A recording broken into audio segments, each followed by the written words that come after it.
समुच्चय को लिखने के दो टाइप के विधियां हैं।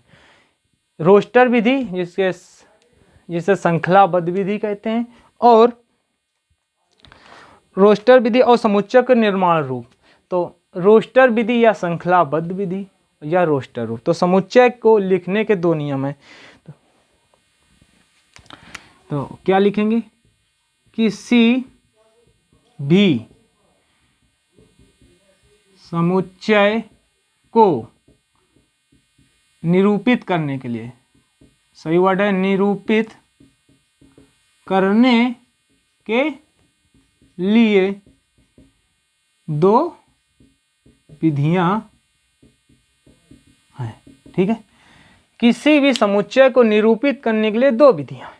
क्योंकि ठीक है, पहली विधि है रोस्टर या श्रृंखलाबद्ध या सारणीबद्ध, कुछ भी लिख दो, सारणीबद्ध विधि। ठीक है, दूसरी विधि क्या है?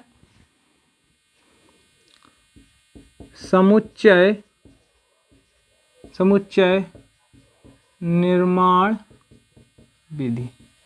ओके, समुच्चय निर्माण विधि या समुच्चय निर्माण रूप, कुछ भी लिख दो, समुच्चय निर्माण रूप। ओके, तो समुच्चय को, किसी भी समुच्चय को निरूपित करने के दो प्रकार के विधियां हैं।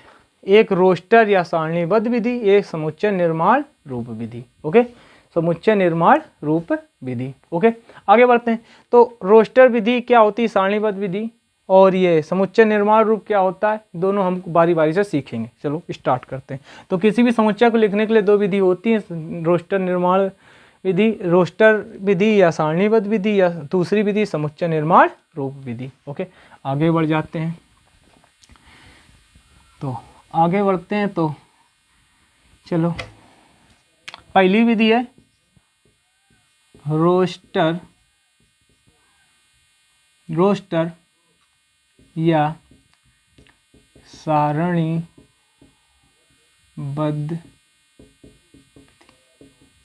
जैसे कि रोस्टर या सारणीबद्ध विधि। तो जैसे एग्जाम्पल से आप इसको हम समझाते हैं। जैसे कि लिखा है, जैसे कि इस तरह लिखा है, अंग्रेजी वर्णमाला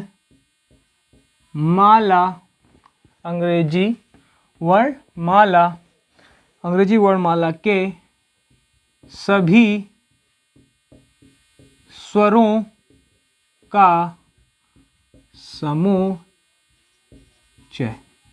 क्या कह रहा है एग्जाम्पल में कि अंग्रेजी वर्णमाला के सभी स्वरों का समुच्चय लिखो। मतलब कह रहा है अंग्रेजी वर्णमाला में टोटल अक्षर कितने होते हैं? 26। पर उसमें कितने स्वर होते हैं, उन सब को एक ही समुच्चय नामक एक झोले में डाल दो, उनको लिख दो। तो किस विधि में लिखना? रोस्टर या सारणीबद्ध विधि में। ये इंपॉर्टेंट है, वो कहेगा कि किस विधि में लिखो। अगर ना कहे तो इसी विधि में लिख दो, रोस्टर या सारणीबद्ध विधि। अगर कह दे कि रोस्टर सारणीबद्ध विधि लिखो तो भी इसी में लिखो। अगर कह दे कि समुच्चय निर्माण रूप में लिखो तो उसमें लिखना। पर अगर किसी भी ना कहे रोस्टर में लिखो, ना कहे कि सारणी निर्माण विधि में लिखो, तो आप रोस्टर में ही लिख देना। तो क्या कह रहा है? अंग्रेजी वर्णमाला के सभी स्वरों का समुच्चय। अंग्रेजी वर्णमाला के सभी स्वरों का समुच्चय। तो स्वर क्या होते हैं? ए, ई, आई, ओ और यू। तो रोस्टर निर्माण किस तरह लिखेंगे? सॉल्यूशन इस तरह लिखेंगे। ए पहला वर्ड है ए, अंग्रेजी वर्णमाला का स्वर ए, ई, आई, ओ और यू। ए, ई, आई, ओ और यू। तो लिख गए, बस हो गया, आंसर आ गया।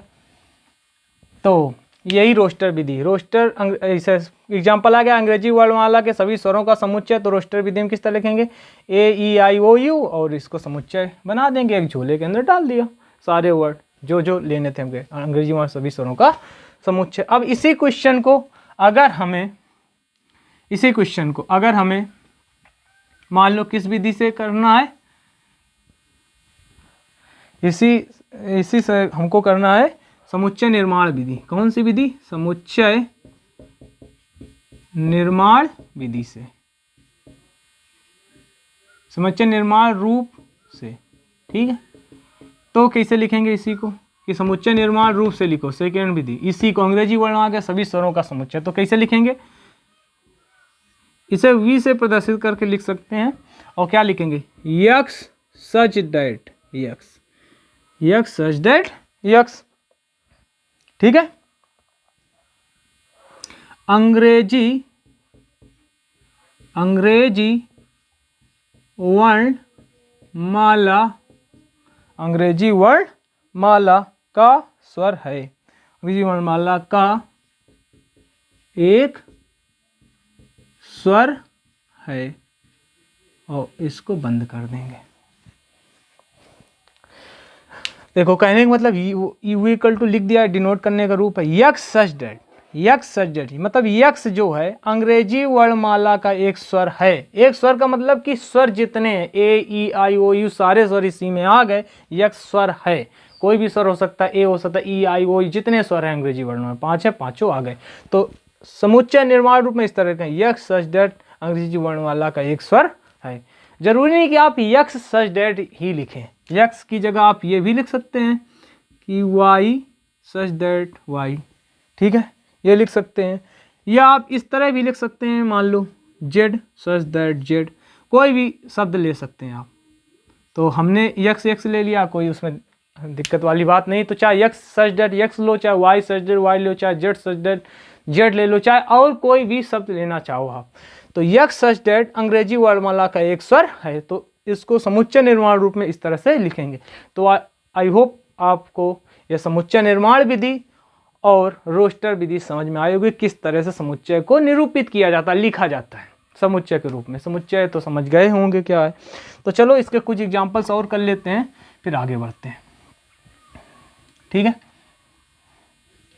तो जैसे एक क्वेश्चन है, दोनों प्रकार की विधि में लिख के देखेंगे। ठीक है, जैसे क्वेश्चन है विषम प्राकृतिक संख्याओं का समुच्चय, इसे लिख देंगे विषम प्राकृत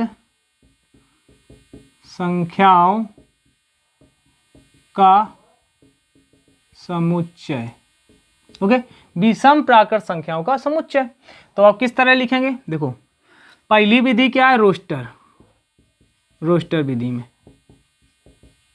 रोस्टर विधि से कैसे लिखेंगे, चलो कोई एक कैपिटल लेटर बना लेते हैं। ठीक है, विषम प्राकृतिक संख्या कहाँ शुरू होती है, 1 2 विषम है, 2 विषम संख्या नहीं है, तो 1 3 5 7 और अनंत तक। तो 1 3 5 7 9 डॉट डॉट इन्फिनाइट तक, तो इस तरह लिख दिया। ठीक है, ये क्या रोस्टर विधि। अब क्या है, समुच्चय निर्माण विधि, समुच्चय, इसी क्वेश्चन को समुच्चय निर्माण रूप, इसमें इसी को इस तरह लिख देंगे, किसे लिख देंगे, x such that x, x such that x. ठीक है, x such that x, x such that x एक विषम प्राकृत संख्या है। समझ गए, देखो विषम प्राकृतिक संख्याओं का समुच्चय दो तरह से लिख सकते हैं। ए रोस्टर विधि में 1 3 5 7 विषम संख्या निकालो, 1 3 5 7 9 और इन्फिनाइट तक जितनी विषम संख्याएं सबको एक ही झोले में डाल दिया, हमें नहीं पता कितनी डाल दिया है। समुच्चय निर्माण रूप में लिखेंगे यक्स सच दैट यक्स एक विषम प्राकृत संख्या है। तो यक्स जो बिलोंग कर रहा है, यो क्या यक्स सच दैट यक्स जो बिलोंग कर रहा है, यक्स कह रहा है कि विषम संख्याएं जितनी प्राकृतिक से इन्फिनाइट वो सब यक्स ही है, तो लिख दो यक्स सच दैट एक विषम प्राकृतिक संख्या है। तो दो रूप में लिख सकते हैं। तो आई होप आप दो विधियां जो समुच्चय निर्माण रूप समुच्चय को दर्शाने के लिए हैं, निरूपित करने के लिए हैं, आप समझ में आ गए, रोस्टर विधि और समुच्चय निर्माण विधि आपको समझ में आया होगा। ओके, तो इस तरह आपको समझ में आ गया होगा।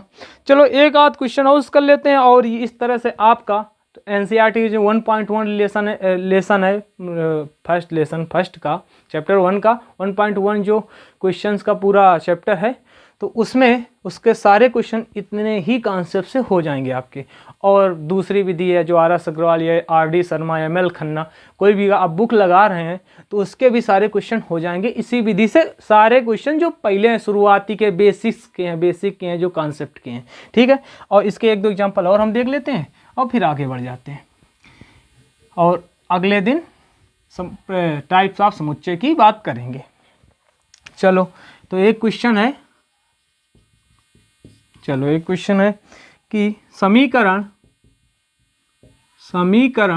x square plus x minus 2 बराबर 0 का हल समुच्चय रोस्टर रूप में लिखिए। क्या लिखो? हल समुच्चय रोस्टर रूप में लिखिए। किस रूप में लिखना? रोस्टर रूप में। तो सबसे पहले सलूशन कर लो कि इसको हल, क्या कह रहा? हल समुच्चय रोस्टर, इसका हल करो। ये जो समीकरण है इसको हल करो, फिर जो आए उसको रोस्टर रूप में समुच्चय के अंदर लिख दो, निरूपित कर दो। चलो करते हैं। चलो x square plus x minus 2 बराबर 0, ठीक है, okay. x square plus x minus 2 बराबर 0। तो चलो इसको सॉल्व करें, गुणा करो तो -2 और घटाने पर 1। तो चलो x square plus 2x minus x, गुणा करोगे तो -2 आएगा, 2 में 1 गया तो कितना बचेगा? 1 माइनस 2 बराबर 0। x कॉमन हो गया तो x प्लस 2, -1 कॉमन हो गया तो x प्लस 2 बराबर 0। अब आगे बढ़ते हैं। x प्लस 2 एक कोष्टक में और x माइनस 1 एक कोष्टक में इक्वल टू 0। अब देखो दो चीज़ें मल्टीप्लाई में लिखी हैं, अगर इक्वल टू क्या है? 0। तो एक चीज़ तो 0 होएगी ही, नहीं तो ये 0 आ नहीं सकता। तो इसीलिए या तो x प्लस 2 बराबर 0 तो x इक्वल टू -2, या x माइनस 1 बराबर 0 तो x इक्वल टू 1। x के दो रूप आ गए, x बराबर -2, x बराबर 1। तो इसको किस तरह से लिख देंगे? समुच्चय रूप में। तो समुच्चय रोस्टर रूप में लिख दें, रोस्टर रूप में, ठीक है। कैसे लिखेंगे? देखो लिख के दिखाते हैं। 1 है और -2 है, लिख दिया, ये हो गया आंसर आपका, ओके। तो 1 -2 इस तरह से लिखेंगे, ओके। तो आई होप एक आध क्वेश्चन देख लेते हैं, अगर और हो तो कर देते हैं और इसके बाद में आगे बढ़ जाएंगे, ठीक है। तो आई होप ये सारा जो रोस्टर विधि है आपको, और समुच्चय निर्माण रूप है, समुच्चय क्या होता है, प्राकृत संख्याओं का समुच्चय क्या होता है, वास्तविक संख्याओं का समुच्चय क्या होता है, ये सारा आपने समझ लिया है, ठीक है। आई होप आपको समझ में आया होगा। अगर आपको आया है समझ में तो आप मेरे चैनल को सब्सक्राइब करिए, शेयर करिए, और थैंक्स फॉर वॉचिंग, ओके।